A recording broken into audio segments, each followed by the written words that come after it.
So I'm always saying that you should build your wealth whilst you are much younger. And in today's video, I am going to show you guys that it is not only I, TJ, who can do this, but other people are doing it. How about talking about bringing up a 20-unit building, 2 shops, and you haven't even reached 40. Oh, man.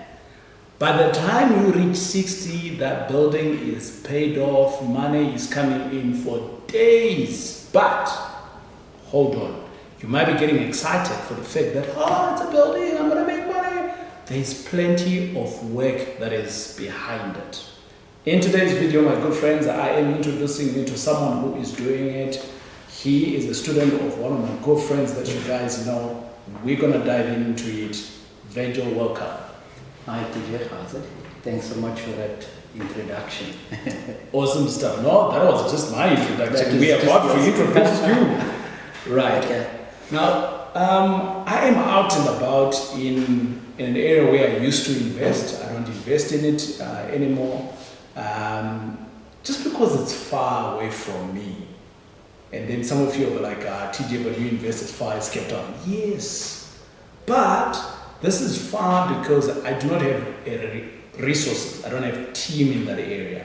So for me, it's a little bit far. However, Virgil, he is making bucks in that. Leroy, he is making bucks. Which area am I talking about? I am talking about the good neighborhood called Boksburg.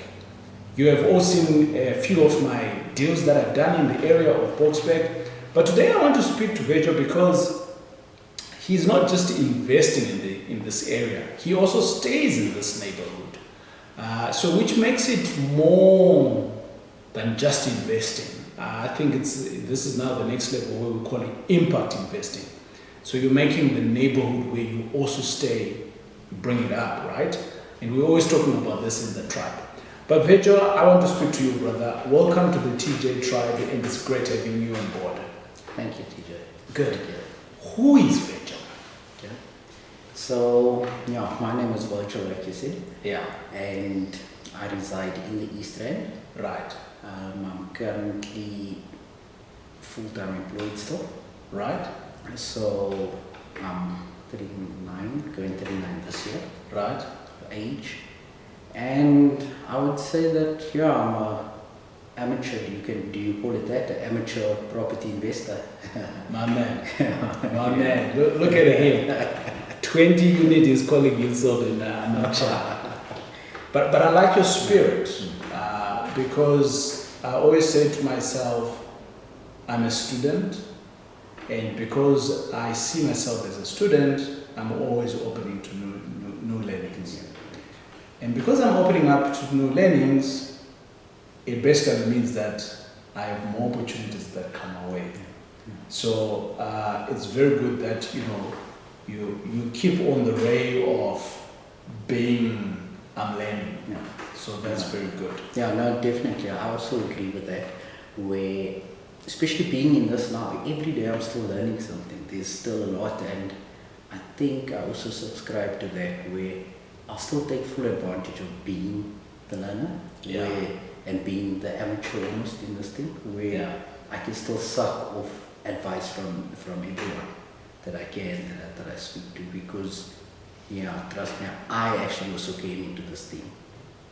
Maybe thinking that, I've got a bit of a background in property, but it's just a different book, and there's just such a lot of things that you learn that you still don't know, and obstacles that every day there's a challenge that comes up. So, that's why I would say I'm still a manager. That's cool.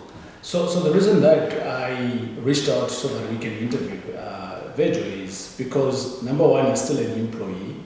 I am a big advocate to all of you guys to say, guys, if you're employed, start your real estate because you have the big advantage of the pay slip. That's number one.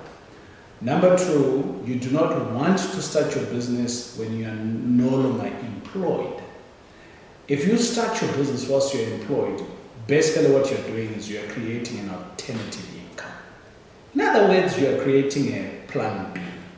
So, Virgil, back in the days when I used to be a banker, I was working in a small department that literally just went from round about maybe, we can say 15 people to round about 400 people under 2 years. And because I had worked at another bank, I knew that this year is not going to last. There's going to be some retrenchments. About 3 years later, into the same department, there was a retrenchment in round about 350 people got retrenched. But guess what? I had put in my resignation the Thursday before that, and this was the Monday. And the only reason why I was able to do that is because my real estate business was already giving me enough money. And I know a lot of guys were stuck at the time. Because I mean, if you receive a retrenchment letter, what now? As a husband, as a man, it puts you, in a backspace. So I'm very, very excited for us to have this conversation with Virgil, where we're talking about he's still employed.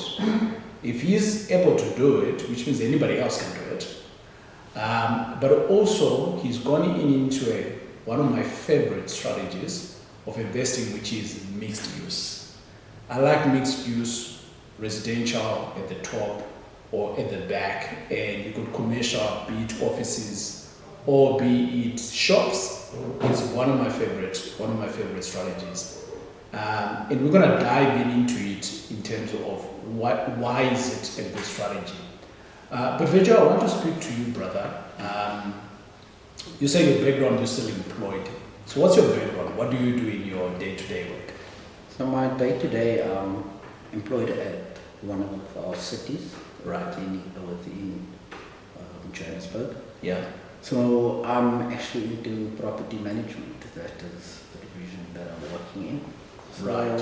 I think that is my natural progression, that I would go through to property investing, because my day-to-day is property management. Okay, so you work for the city, and for a guy who works for the city never really retrenches people, do they? Well, no, but with COVID, you kind of safe for now. Right. Because when you're working for the government, you don't generally get fired. I see a lot of people, they're in there, they're for life. What then made you to start something on the side, an alternative income? What made you to start doing real estate? Because your job is secure, bro. Security. The city has many properties, right? They'll still need managers, right? But you then decide, no, hold on, I think I need something for myself here. I'm utilizing the skill that my employer is already seeing me to be of value. You're exchanging the money for your time, but now you're in the game of buying real estate yourself. Why go through that move? Well, look, for me, it's always been about, I think also, if I should start by saying, being at this age, you kind of have this thing where I would want to try and see if at a later stage in my life I could have more control of my own time, and I don't see myself being in the same place for the next 30, 40 years, because I still do have a lot of time. Yeah. So why not, while you still have the comfort of being employed, try to start something. Yeah. And well, if you fall, you still have something that you can fall back on, but at least start somewhere. Right. So that is basically it. And well, the way life is going, you really can't just be comfortable with one salary. And my life things have changed quite rapidly, where I got married and now I'm expecting a boy or a child soon. Congratulations. Yeah. So there's just something that I would want to pass on to them, some legacy at some point. So those are the factors that made me then think that, okay, you know what, I need to look for something on the side. Right. Yeah. So you mentioned something, and obviously being in real estate with your employer, why didn't you go into anything else other than real estate? what was your criteria of choosing all real estate, or maybe versus crypto, or maybe versus selling Tupperware? People on this channel, they know me about talking about Tupperware, because I see every guy doing Tupperware, Herbalife, because all of those are side assets, right?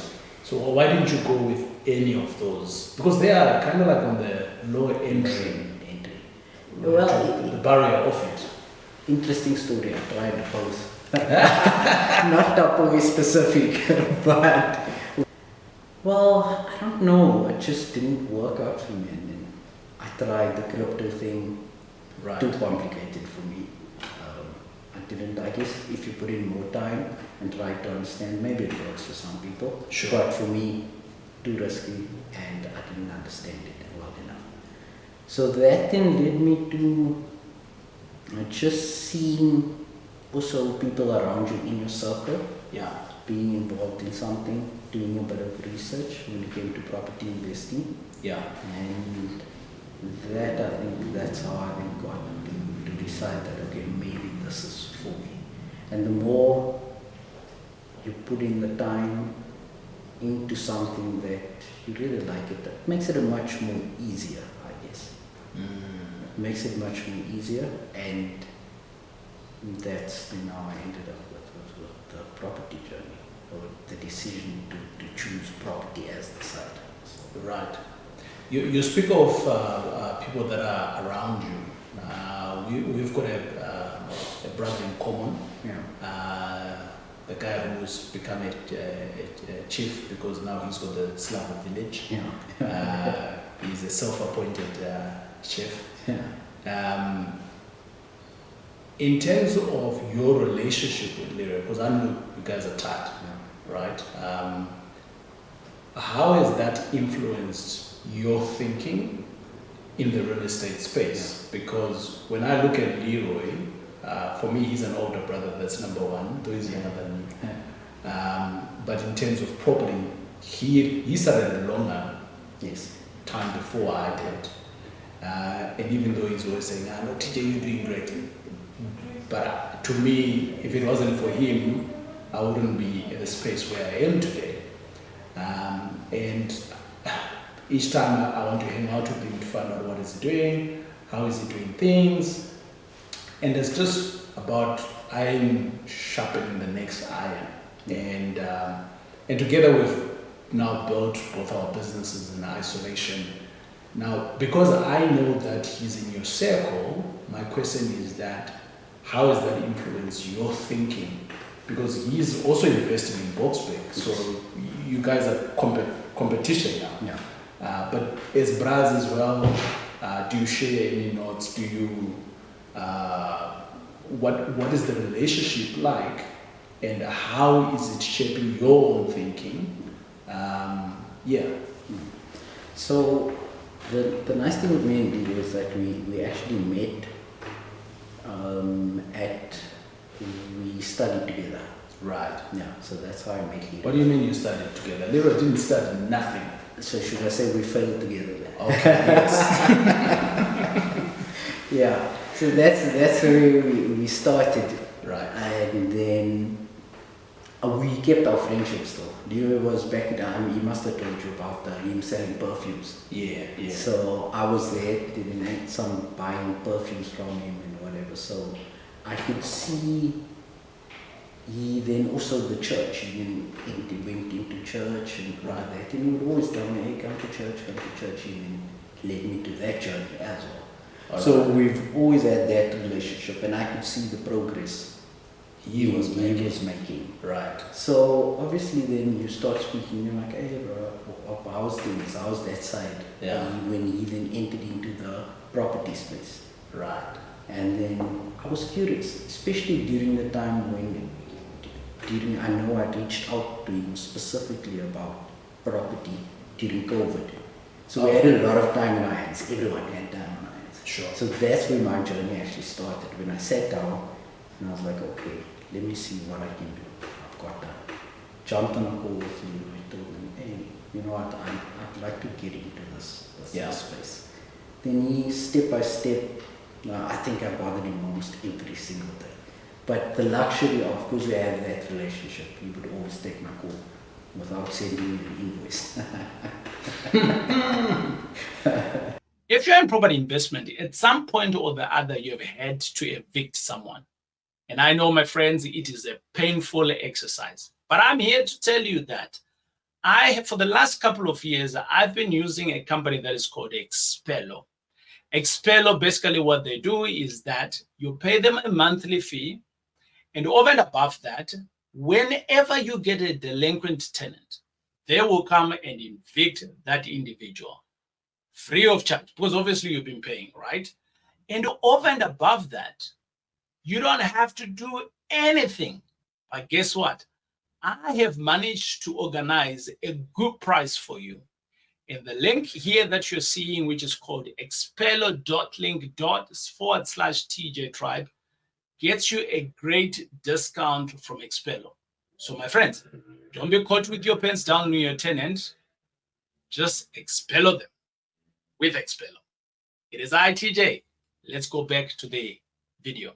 But here's something, right? You are already doing this professionally at the council. Why would you go to a Leroy? In my head, I would already think, dude, you already got this.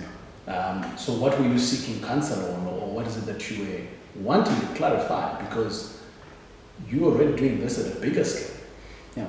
Look, it's a totally different game, because at the council, you have a different role to what we're doing now when it comes to property investing. Right. So when I reached out to him, was, okay, give me the specifics about. Okay, I did have a background in a few things, but to be honest, it's a total different game. Being an investor and working for, because the council space is not like a private bank, so it's totally different how we do things there compared to what you do in the private space, where you purchase property, investing, raising money, and all of that. You know, I know I asked you this question, but the way I kind of like see it, I almost want to go back to when I was employed, when I was a young executive at the bank. I was leading my team within this silo. Yeah. So my lens of the business was heavily involved in this silo. I had an HR manager whom I would consult if I have issues, but they didn't report to me. Yeah. They had a dotted line for my team. I had a finance person, the same thing. So I had an entire team, right, that would function in the business of the bank. But none of these people reported to me directly. Yeah. And with what you've just said to me, if I reflect on when I was an employee, it almost sounds the fact that I looked at my business in this side. Yeah. But now you're running your own business. You actually now need to look at it holistically. And it's, like I said, it's a total different ballgame. Right. So in terms of working with the banks, and there's a lot that I learned that I also was not aware of. Right. I was not aware of. I guess because, like you say, you work in your own silos. This is what I know. That's it. But when you have to do it on your own now, step out, do something totally different. Yeah. So COVID was recent. Yeah. You know, we're still suffering from the COVIDs, the after effect of it. Some of us haven't recovered fully from COVID. Whilst you was in COVID, you were learning, and you already bought a building, and you went in for a big building. My first property, bro, when I started off, it was a 2-bed, 1-bath. All right, 2-bed, 1-bath. It was on the market for around about 380. I eventually paid 160 for it. I renovated for 50 grand, so all in for 210. I was renting it out for 5 grand with a partner, and eventually we sold it for 450. Okay. And we took the money and we put it into a bigger building like the one that you've got now. But you went for the big building, no 2-bed, 1-bath. Wow, what gave you the guts, bro? Well, actually, I didn't actually really start off there first. Okay. Let me say. Right. So during COVID, what happened was then I reached out to Leroy. Yeah. He directed me into some study material, join the schools, do the course and whatever. So that I done with because I had done within 2 weeks. I was done. All excited, sitting there, drawing up proposals, doing viewings when it just partially opened up. Yeah. And we could go out again, doing viewings, weekend, like, come back, do the calculations, and that was on your 1-bedroom, 2 bedrooms. Right.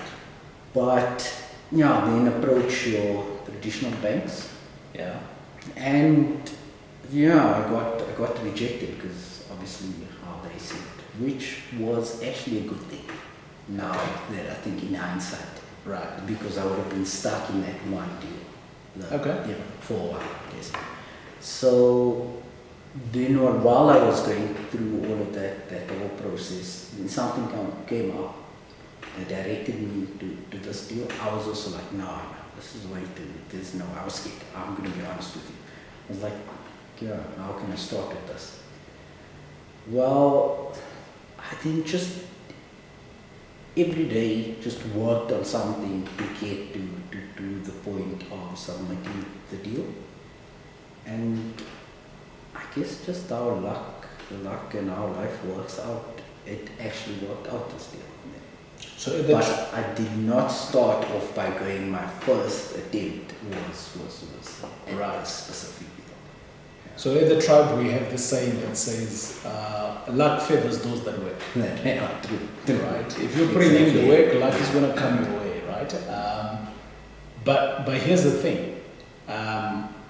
So you went out and you started viewing. Yeah. What were you looking for? Well, I was firstly also just looking at your 1-bedroom apartments, coming back, just wanting to get your foot into the game. Did you have a strategy? Did you have a strategy in your head to say, I'm going to do Airbnb, student accommodation, normal tenants, multi-let rooms? What was your game? I was, to be honest, I think I was focused on the multi-let from the get-go. From the get-go, how big it was going to be, I wasn't sure. I think I started it with your 1-bedroom, which is obviously the safest place. That's where you, not the 1-bedroom, but your 1 apartment, and then rent it out. It's a dangerous place to be. It's not the safest place, in my view. The more you have, the better you are safer. And that's If you go one, you're in yeah, trouble. that I learned afterwards. Now in hindsight, I can say, okay, this is the safer route. Right. So being quite new to the game, that's where I went first. 1 apartment, and yeah. And then, like I said, luckily it did not work out that way. Yeah. Yeah, luckily it did not work out that way. And then all of that directed me then into when I got this deal. Okay. So let's talk about the deal. No, but wait. Let's not talk about the deal. Hold on. You mentioned that you're married. You got a son coming through. Well, we don't know. Sorry, my wife, if she sees that, we don't know the gender yet. I was going to ask you that question. I'm like, bro, how sure are you to decide? Well, I threw it out there to the universe. Okay, we're going to pray for Virgil that he gets a son, but Lord, give him the right gender baby. Right. That's the most important. 100%. Okay. You married. How long have you been married? Well, we're going for 2 years this coming year. Right. 2 years, and before you got married, boyfriend and girlfriend, do you ever talk to your wife, now wife, but then girlfriend? Did you ever talk to her about, I am going to do property investments? This is the game. No. Yeah, no, I did. You know that your wife is the one person that is closest to you, so she knows. Okay. How receptive was she? Um, Because mine wasn't. was she not? Yeah. I could say Mine literally pushed me into it. into it, for real. Yeah. To be honest, I didn't even know what I was like. We just getting it. yeah, Leroy said the right thing here, you get it. you should trust her. She paid. Well, I guess she was, because she knew that I was always looking for something, and I've tried a few things. Right. So I think that made her open up a bit, that, well, this guy has some plan. You're right. And when I said property, I guess also because it's that's what I do day to day. So Yeah, yeah. she kind of was okay with it. Okay. And she was quite supportive, very supportive to it. My friends, you might be wondering why I'm asking about Virgil, why I'm asking about whether his wife is comfortable with this, because I see a lot of people that come in and they say to me, TJ, we want to do this. I qualify for 4 million. And then the conversation between the husband and the wife, and especially people that are married in the community of property, the other partner says, nope. And all of a sudden, the one is educated, the one wants to take the risk, and the other one is saying, I'm not convinced. And for that reason, they haven't even gone to view on property. They get stuck right there. Right, and that's why I'm asking this, because I spoke to Leroy and I said, brother, how does your wife feel about this? The business says, yeah, we're married to the hill, brother. We understand. Same applies in my household. And now I'm asking you, 2 years you married and you guys had this conversation. So I think my takeaway from this, my friends, is that have the conversation, see whether your person already is thinking like you, and if they are not thinking like you, how best can you influence it? Now look, it is very important, because look, there's also risks involved. Sure. So it could go one way, but it could also go the other way. But then you would want your partner to be all in, know every step of what is happening. Yeah. And I would definitely advise get your partner on board. Right at the beginning, we are still thinking about the idea. Yeah. Right. Okay, awesome stuff. So let's talk about the deal itself. Okay. Right. You stay in the East Rand as well. The property itself is in the East Rand. It's actually in the heart of Boxway. And we're going to go through to the property itself, so stay tuned in. We're going to do a walkthrough. You're going to love it. And we're going to show you as well what it used to look like before the actual, what it looks like today. But I want to talk about the property. How did you find it? Or where did you find it? Well, so the property was a lead. Someone phoned me and said, hey, this thing is on the market. Someone called you? Yeah. Can't talk about names. But I think he's got a secret sourcing agent. something like that. Okay. And so the property was on auction before. Oh, okay. And it never sold. Right. So what happened, it actually came as a company which had 2 properties in it. Okay. So I then said, okay, let's look at it, ran through, done all the calculations. I think consulted obviously with the town leader who was the closest to me, and Yeah. was like my go-to guy when it comes to this. He's a deal junkie. He'll jump on it, I'm sure. So, well then I started the whole process of then getting in contact with Tufts. Leroy directed me to Tufts, and then got in contact with Tufts, and I went there with the deal as the company with the 2 properties in it. So the other property then had about, I think it was about 12 2-bedroom units. Okay. Or not 12 plus. Anyhow, we looked at it that way. It didn't make sense with both. Okay, wait. Virgil. I'm a little bit slow here, ne? And so is some of our guests out there. Somebody called you for a deal. But it so happened that they were willing to sell the company. In the company was the block of flats and 12 other units. And they were willing to sell everything. And then you, who's still learning, you like, I'm gonna take everything. Yeah, I guess at that point I was like, well, eventually you get to a point where like, well, if I get a no, then it's a no. You're not as emotional about it anymore, because remember I told you that at that point I got a few no's before. Sure. So now you're a crocodile skin now. You kind of a crocodile skin that. Okay, let's see what happens.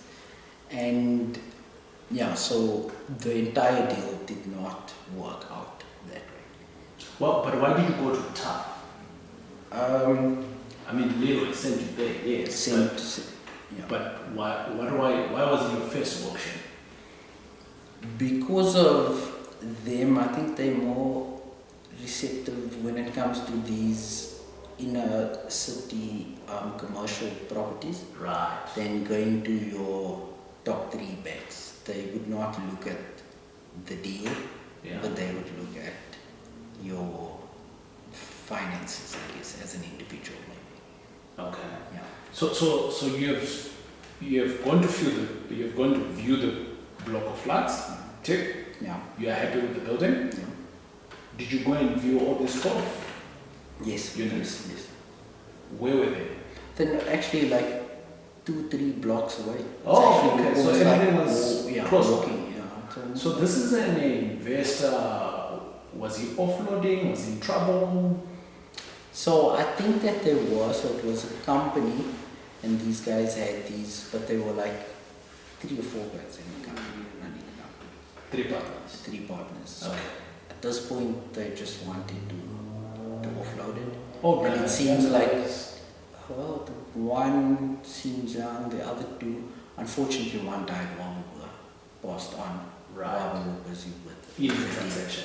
In the transaction. Yeah. Oh, so did it become a deceased estate then? No, luckily not. Because your offer was before that. The offer was during, but because it was in the company somehow, it didn't affect the deal. Okay, so it's because of how he held his shares. Oh yeah, the shares. I think that Okay. was the structure. I just know that luckily it did. I was shocked at first, thinking and scared that it might affect the deal. Yeah. But it didn't. We definitely signed the OTP was signed before then. Right. Yeah.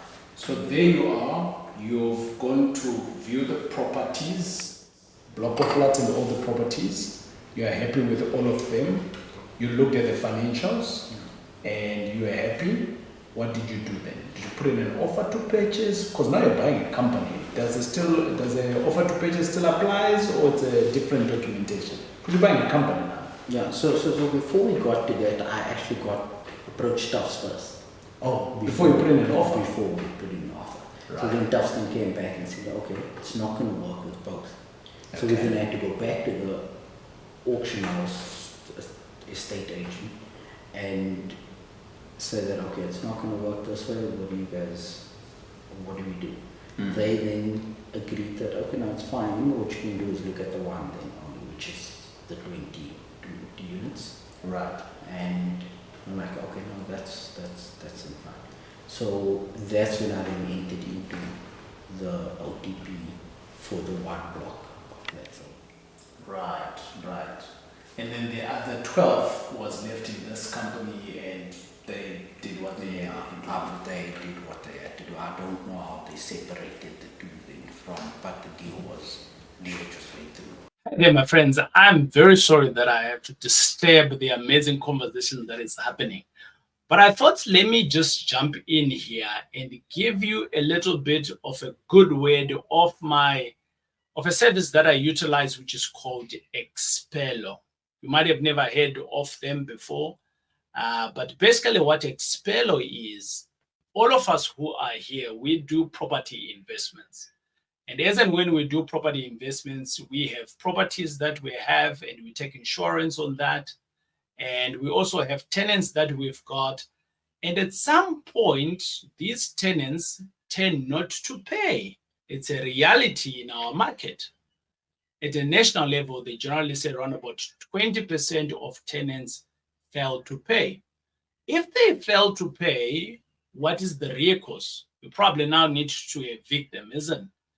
And the cost of evicting anybody, even the going through of that process, can be extremely tedious. And my friends, that's where Expello comes in. I utilize Expello myself in all my properties that I've got. The Expello company, what they basically do is that I said to myself when I was trying to explain this to my wife the other day, and I said to her, babe, Expello to us is the big brother that we pay on a monthly basis, and as and when we ever have a delinquent tenant, a tenant that is not paying, we can always call on Expello, and they will do the eviction for us. We don't need to worry about it. They'll handle all the legal fees. They will do everything in ensuring that this tenant is evicted. So, my friends, I just thought that it is unfair of me not to share with you this information. So, on the screen right now, it's the details of basically how you can reach out to Expello and you can claim your discount. Well, you might not be able to get the entire link because it's on the screen, but if you have to click in the description of the video, you'll be able to see the same link that is in here that says expello.link/TJ Tribe, and that's to get you your discount.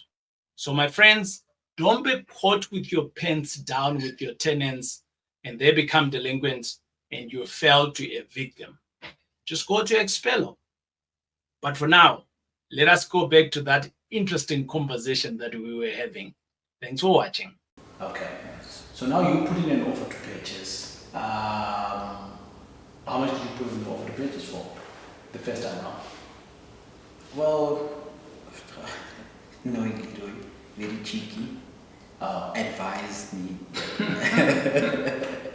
Okay, put in this amount. I rejected, obviously. Right. And then. How much was that? Geez, the asking price was 2.9. Right. I think they were asking for a 2.9 building for 20 units plus 2 shops. Wow. Okay. It's still reasonable. No. But you guys were not happy with that. I wasn't. I mean, you and your coach. Yeah. Well, that didn't work anyway, and we had to get settled for the 2.9. So what was your cheap offer then? Choose 2.4. What motivated 2.4? Just trying it out there and seeing. Just trying. To be honest, it wasn't really. It was just that. Okay, let me try and see how low I can get these guys. I would have put in like a 1.2 maybe. You would have gone even choose. Well, now, okay, I'm more confident in this thing. Look, in the beginning, you also, I think you were a bit desperate just to get your foot in. Yeah, but I'm only saying that now, but and this is the reason I'm asking you, what made you to put in the offer that you put in? Because I want us to talk about real life examples so that we can sharpen each other's irons here. It's not just about putting in a cheeky offer. There has to be a reason why. There has to be. Look, it's always calculation based. Sure. So you know that, okay, this is the number that it will definitely work at. For you, for your investment strategy. For your investment strategy. Yeah. Well, it would even be nicer if you go in at a 1 point something and they do. Sure. But you should always have a calculation that should work. Yeah. At some point. You can't just stump suck an amount and just go with it. Do you understand? Right. Like you said now. Yeah. And now you're in the deal 2.9. Your 20 units that you're talking about, what size ranges are they? Well, they're all bachelors. So there is 1 2-bedroom, which is actually 2 bachelors that was combined. Yeah, so there's that one, and then they're all bachelors. So the sizes range, it's about, say, I think about 50 square meters. Okay. So That's then it pretty has a decent. separate, it has a kitchenette Yeah. and a separate toilet. Okay, cool. Yeah, toilet bathroom. And so that makes it 22 tenants altogether that you have in this building. Yeah, 22. Right. And then, so now you're on 2.9. And you go back to TAF. Did TAF then say, sharp, 2.9 works for us? Or did they now say, well, you need to give in 40% equity? Because, you know, TAF, they always want some equity. What does that conversation look like? And so I think what I'm trying to say here is, walk us through the journey of engaging with TAF, because I've seen that TAF is not a traditional bank. They're going to walk with you. And by the way, I'm not punting TAF. Yeah? I'm just saying that that's what they are. And I see that a lot of people, once they start working with TAF, somewhere along the line, they drop off, thinking that this bank is not working for me. But I've seen that any deal that I've done with TAF, I've never done a deal with TAF that is less than 30 days. Yeah. They're fine. Of course, I've worked with their banker, which tells me this is where we are, this is where we are. In many cases, we've had to have an addendum of the addendum. And they're just working with you to make sure that you're the right guy. Yeah. Right. How was your experience working with them? Well, I must say it was the nice thing with TAFs is, like you said, you start the process, we'd contact them. No, I have this property deal. Yeah. They would then walk you through and say, okay, you know what, send through A, B, and C. These are the requirements that we need. Can you send through these things? Yeah. And is this anything that is outside on their website? Yeah, I Because think they put stuff on their they've got website to say stuff on bring the this. website. Yes. Okay. Yes. So is this additional to that, or it's No, it's basically what is there. okay? Cool. But then at this point, I've already contacted them, and someone has come. They sent one of the managers out to do a viewing with me. Okay. I then sent through my rough calculations, Yeah.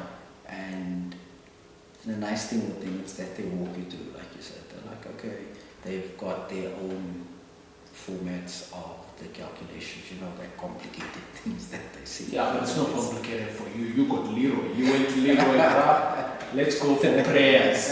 And once you had the prayers, you're like, can you just check this? Can you just check this? And by the way, Right. So then what happened is that, they walk you through, we look at those numbers and like, okay, this is what we need, this is the OTP, we'll be happy if you go in at this number, the deal would make sense.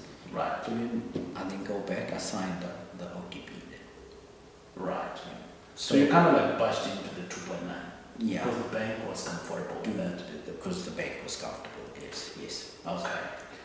So then what happens is that I submit that information to them. Mm-hmm. They then have to go through, where they have to take your proposal and go through their process systems of getting to a point. Kind of like you to put in your proposal, then they do their own proposal, and then it goes to credit, and then a lot of questions comes back, and then you need to answer them. Exactly. Right. So there was a lot of, when they come back, okay, you need to put this in place. Do you have that in place? Right. So this is a bit of an issue. But there was always that communication. Well, that time I just always kept my emails open for TAFs, sitting there, waiting. It is, now I think going through the process, to be honest, was stressing, especially being your first time going through. Right. And actually now that I'm sitting back, I think I actually missed that thrill. And that is what will get me to go back to it. You ready for the next deal? I definitely think I just wait let the interest rates come down a bit. Definitely. I sit sometimes and I'm like, geez, I actually missed that thrill of having that anxious waiting for something to come through. I always had a deal in the fire.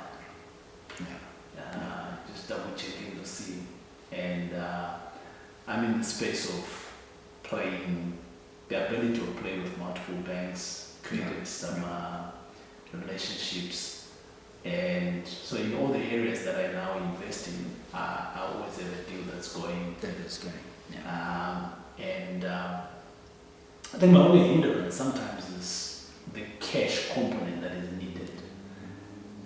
How did you navigate that? Because TAFA, on their website, they say generally 20% equity is your own equity. But was your deal carrying that as well, or did you have to put in some equity already? Yeah, no, I definitely had the equity thing. That was a scary bit. Oh, damn. Where, yeah, I was also given, I think, about a 10% equity that I needed to come up with. 10%? Well, plus, minus, I think. I'm not trying to. Oh, right, they lied to you, eh? No, don't put me on the spot. Don't put me on the spot.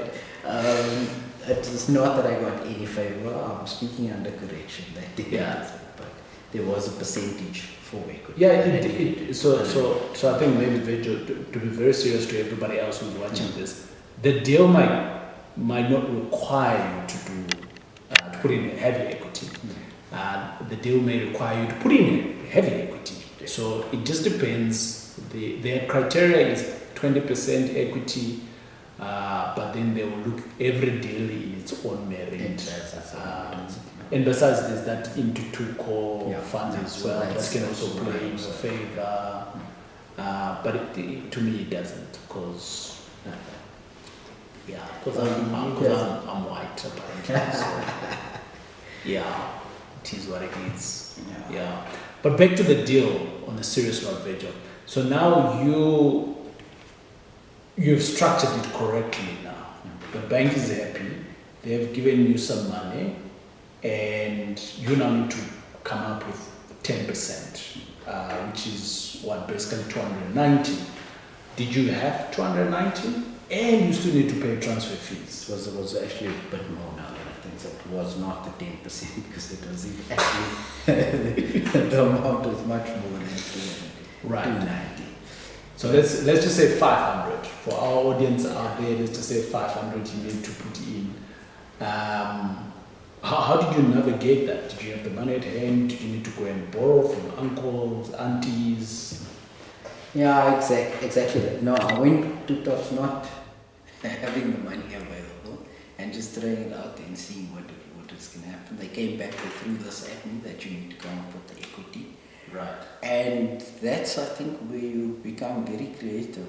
And the one thing I remember Lido told me that, you're going to have to run around and you're going to have to go to this person and ask for money. And me coming with that, how you grow up, especially being, I'm not going to ask for money from anyone. I wouldn't do it. It wasn't easy. It wasn't an easy thing.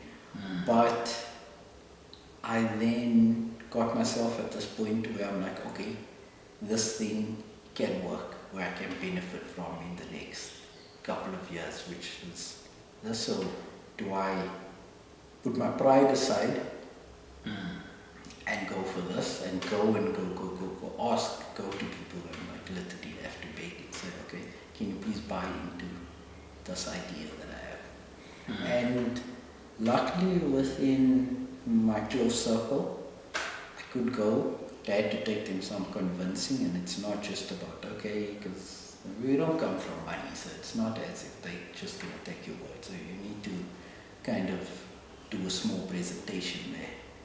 And that's how I kind of raised portion of the money, and then the advantage of also being employed, where you have a pension fund that you can leverage. I still have my salary that you can. Yeah, I've seen there's a lot of pensions that now say if you're buying a property, you can withdraw. It just depends with your pension. You need to check it out yourselves. Some I think it's up to 50%, some it's even up all the way to 100. It just depends on what you're going to be using your money, but it has to be for real estate. Yes. And you went, that was one of your options. Exactly, that's what I done. I had that option. And this opened my mind to that option actually. Because I never thought that Before you did it. before. Well, I tried other business and I tried the cash, working with the cash that you have on hand. Yeah. And once again, like you said, luck. Well, because it didn't work out, and what if I did access that fund, those funds, Yeah. to use it on those things? Right. And luckily, it just came, when it came to this, I could then go there and then use that option. Well done, bro. No, Well done. thanks. So I appreciate you opening up, because I think the people want to see the nice things. Yeah. They want to be in the money, Yeah. but very few of us wants to do the work. It's like us Christians, all of us will pray, but none of us wants to die. To that. To go and see Jesus there. So I think that where you are, it's the beginning. You started in a good space. You're doing it right. Right. If nobody has told you, Thanks. Uncle TD is telling me today. Thank you. You're doing it right, and the reason why I'm saying you're doing it right is because you're ticking the boxes of the basics. The basics, yeah. The scaling becomes easy thereafter. And all of these people will support you. But at some point, the more zeros you add to the portfolio, the more team members you need to change. So I didn't get that when Robert Kiyosaki was telling us that, you know, different zeros calls for different team members. I'm like, you know, I always need a bond originator. You know, now you need to go and speak to the bank directly. You know, and motivate whoever you are to get to the space you are. The guy who's managing your properties today, by the time you get to maybe 100, they may not be the right property manager. You might consider doing it in-house, whatever. 100%. So there's always new complexities and needing new dynamic, different team members. And the stronger your team, the more elevated you are. Right? That's the bottom line of it. So I really appreciate you being here. But my friends, before you go, we're going to jump into a section where we're just going to show you what the building used to look like.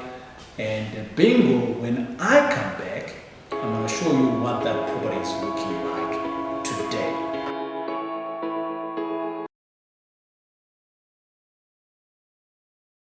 So there you are, my friends. That was the old building.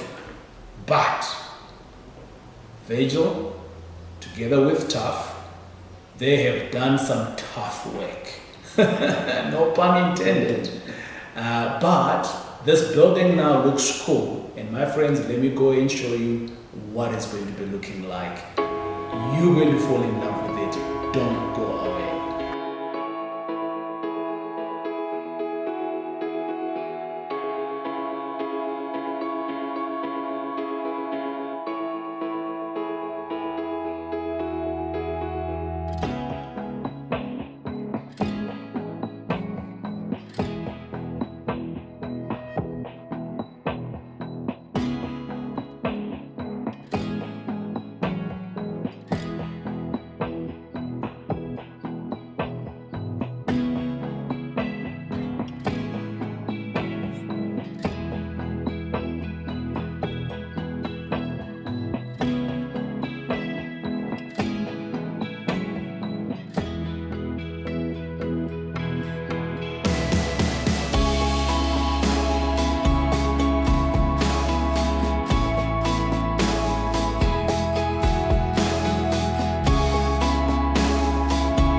Boom! You saw it.